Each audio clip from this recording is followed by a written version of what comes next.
Hello everyone, welcome back to my channel where I share Excel and PowerPoint knowledge from my experiences and sometimes creating PowerPoint icons and animation for fun. If you like my content, please subscribe and give me a like as a support. The trick that I'll be sharing with you today is called trim. So every now and then, for example, whenever we try to do VLOOKUP, we might have some error in return of the value. It could be due to spaces in between the text. So the formula that I'll be sharing with you today is called trim. Now let's start. So here I have an Excel spreadsheet with the formula trim. In A1, you'll see that I have a full sentences. Betty bought a butter, but the butter bitter.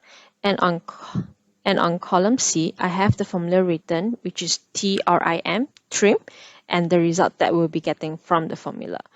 So what does trim does? So trim actually removes spaces between text just to make sure that it returns as a single space, and also making sure there is no space at the beginning and at the end of the text, and lastly to remove any line breaks in your sentences.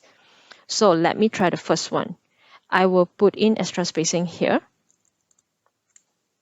and as you can see, it returns the same.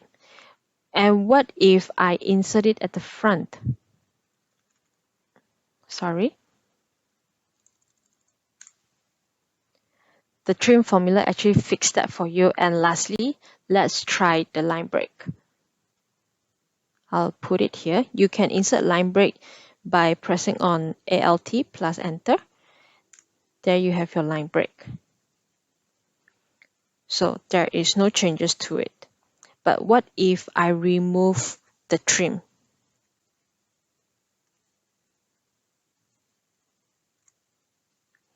There you can see there is a double spacing between a butter, and then there is spacing at the front here, and lastly there is a line break here. So that's all for my sharing. I hope you like it. Please do subscribe and hit the like button if you like my content, and stay tuned for the next video. Thank you.